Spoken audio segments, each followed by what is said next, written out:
Doctor Nandkishore Garg ji से हमने पूछा कि 5 राज्यों के चुनाव नतीजे 10 तारीख को आने वाले हैं।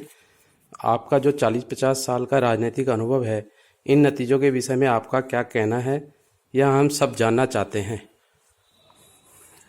मेरा ये मानना है कि ये जो चुनाव हुए हैं, जिन परिस्थितियों में हुए हैं, विशेष तौर पे लगातार कोविड-19 का जो प्रकोप रहा, उसके बीच में प्रचार के ऊपर भी इस बार काफ़ी पाबंदी रही, परंतु इन चुनाव के जो रिजल्ट आएंगे वो बहुत ही इस प्रकार के आएंगे कि भारत जो जाग रहा है, जातिवाद से ऊपर उठ रहा है, परफॉर्मेंस को भी रिकग्नाइज कर रहे हैं आज का वोटर। खास तौर पर जो डिलीवरी है, लास्ट पॉइंट डिलीवरी, जिसका देश के प्रधानमंत्री मोदी जी ने 2014 से ही इतना अच्छा प्रबंध कर दिया है कि बीच में 1 रुपया भेजो तो 10 पैसे पहुंचते थे, आज 1 रुपया भेजो तो 1 रुपया पहुंच रहा है। इसका एक असर पड़ेगा और एक नया वोट बैंक मैं समझता हूँ मोदी जी और योगी जी ने विशेष तौर पर उत्तर प्रदेश में तैयार किया है, जो इस बात को पहचान कर रहा है कि जो लोग ये कहते हैं वो उन तक पहुंच रहा है। और ये ऐसा वर्ग है जो जातियों से ऊपर उठा है, ओबीसी, एससी, एसटी, इस जकड़ मकड़ जाल से निकल के वोट देगा। तो मेरा मानना है कि उत्तर प्रदेश के रिजल्ट्स 300 प्लस माइनस 5% मेरा अपना आकलन है, जो मुझे लगता है कि निश्चित तौर पर होगा।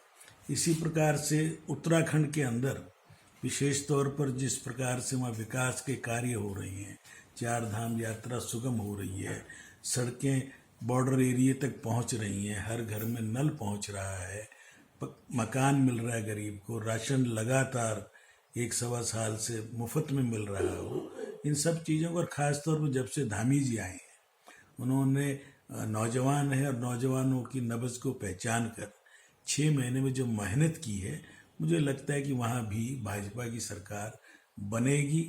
वो 40 आए, 42 आए, 38 आए, ये तो मैं नहीं कह सकता, परंतु निश्चित तौर पर परफॉर्मेंस के बेस पे उत्तराखंड के अंदर भाजपा सरकार बनेगी। ये दोनों राज्य ऐसे होंगे जहाँ बहुत दिनों बाद कोई रिपीट होगी सरकार।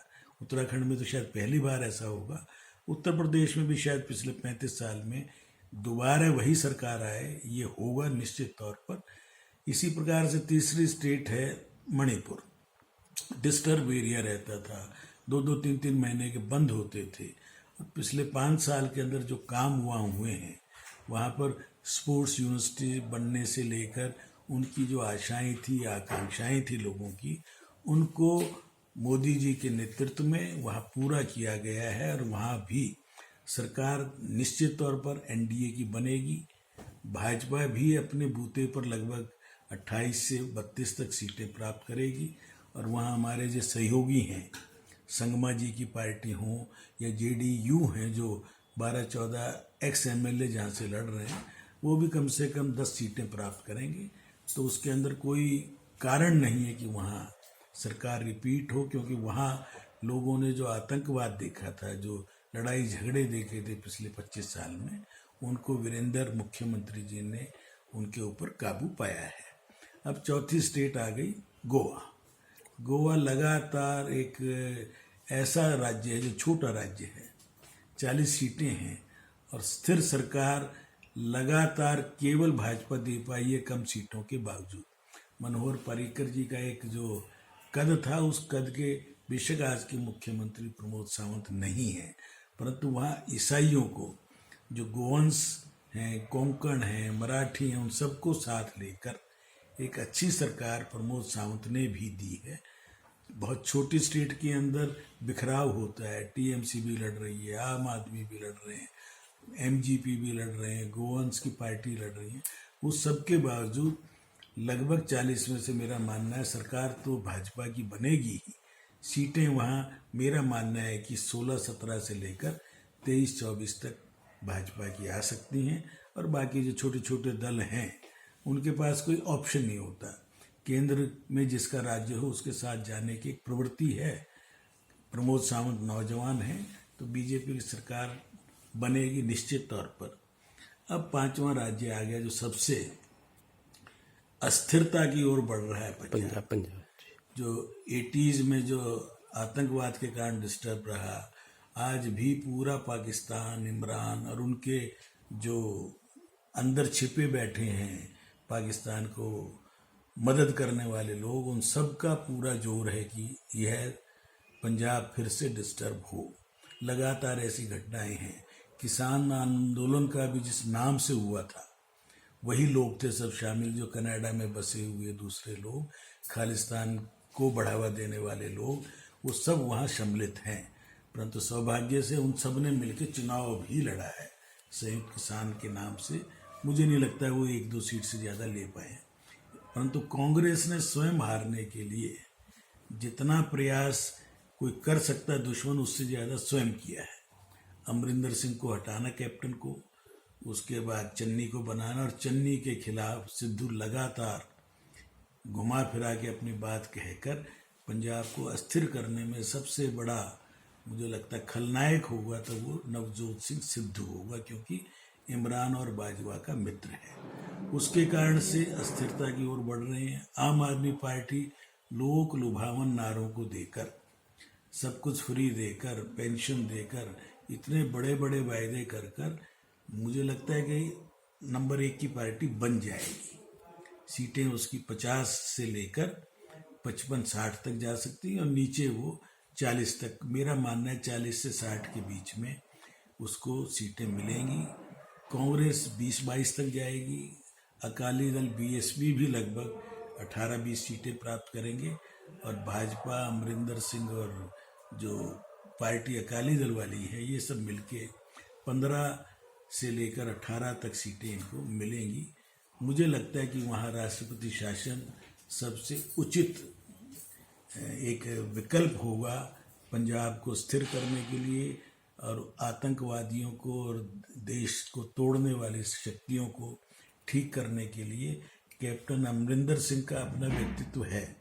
भाजपा पहली बार बड़े रूप में लड़ी है, परंतु समय बहुत कम था, उसके कारण से बहुत ज़्यादा प्रयोग करने के लिए भी समय नहीं था। परंतु अस्थिरता की ओर पंजाब जाएगा और मैं तो भगवान से प्रार्थना भी करूंगा कि इस अस्थिरता के जाने की बजाय वहाँ राष्ट्रपति शासन लगकर और पंजाब के अंदर जो हालात हैं उनको ठीक करके, राष्ट्रवादी लोग हैं पंजाब में, पंजाब के लोग, सिख लोग हमेशा देश के प्रति समर्पित रहे हैं, परंतु 2-1% लोग ऐसे हैं जो पाकिस्तान, चीन और विदेशों में बसे खालिस्तानियों के इशारों पर काम करते हैं। उनसे बचने का तरीका एक ही है कि वहाँ पर कोई भी सरकार ना बने, और बनेगी भी तो आम आदमी की पार्टी की सरकार चलने वाली नहीं है, क्योंकि एक रोज़ शराब पीने वाला मुख्यमंत्री बनेगा और इतने लंबे चौड़े वायदे किए हैं, हजारों करोड़ रुपए के पूरा करने के लिए चाहिए, जो असंभव है। इसलिए मेरा लगता है कि 4 राज्यों में भाजपा और 1 राज्य अस्थिरता की ओर बढ़ रहा है।